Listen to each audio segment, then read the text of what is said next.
السلام علیکم۔ ڈرامہ سلمان نور جس کی اگلی قسط میں آپ لوگ دیکھیں گے کہ زین جب مانور کو لے کر گھر پہنچا تو اس کے گھر والے اسے مانور کے ساتھ دیکھ کر یہی سوچتے ہیں کہ اس نے مانور سے شادی کر لیا ہے۔ وہ اپنے گھر والوں کی غلط فہمی دور کرے گا تو اس کی والدہ اسے بتائیں گی کہ مہوش کو بھی یہی لگتا ہے کہ تم نے مانور سے شادی کر لی ہے، اس لیے وہ بہت غصے میں ہے، تم جا کر اس کو ساری بات بتاؤ، اس کی غلط فہمی کو بھی دور کرو۔ اس لیے زین مہوش کے گھر جاتا ہے اور جا کر اسے کہے گا کہ تمہیں مجھ پر بس اتنا ہی بھروسہ تھا، تم نے سوچا بھی کیسے کہ میں کوئی ایسی حرکت کروں گا جس سے میرے گھر والوں کو شرمندگی ہو۔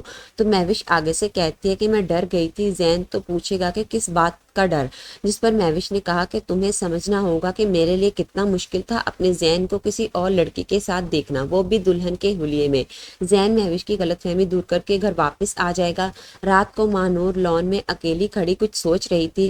زین نے اس کو اکیلی کھڑی دیکھا تو اس کے پاس آ گیا۔ وہ مانور سے شاید اس کی طبیعت کا پوچھ رہا تھا، تو اتنے میں مہوش بھی ان کے گھر آ گئی۔ اس نے زین کو مانور سے باتیں کرتے دیکھا تو اسے غصہ آتا ہے۔ وہ ان دونوں کے پاس آ گئی۔ وہ زین سے کہے گی کہ میں تمہیں ڈنر پر لے جانے کے لیے آئی ہوں۔ زین تیار ہونے کے لیے چلا گیا۔ پیچھے سے مہوش مانور پر طنز کرنے لگی۔ مانور وہاں سے جانے لگی تو مہوش اس کا رستہ روک لیتی ہے اور کہتی ہے کہ زین سے دور ہو، مجھے کوئی کمپلیکسز نہیں ہے، بس وہ اس دن میں نے تمہیں زین کے ساتھ دیکھا تھا نا، تو وہ منظر میرے ذہن میں میری آنکھوں میں چپ سا گیا ہے، اور اس منظر میں تم ہو تو تم بھی چپ گئی ہو۔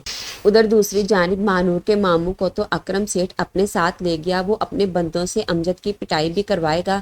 امجد سے جب اکرم سیٹھ کی سختی برداشت نہیں ہوئی تو وہ سیٹھ اکرم سے کہے گا کہ مجھے چھوڑ دو، میں وعدہ کرتا ہوں کہ مانور دنیا کے جس بھی کونے میں ہوگی میں اسے لے کر آؤں گا اور تمہارے ساتھ اس کی شادی کرواؤں گا۔ اب شاید سیٹھ اکرم امجد کو رہا کر دے گا۔ گھر آ کر امجد پوری کوشش کرے گا کہ اپنی بہن سے یہ اگلوا سکے کہ مانور کدھر ہے۔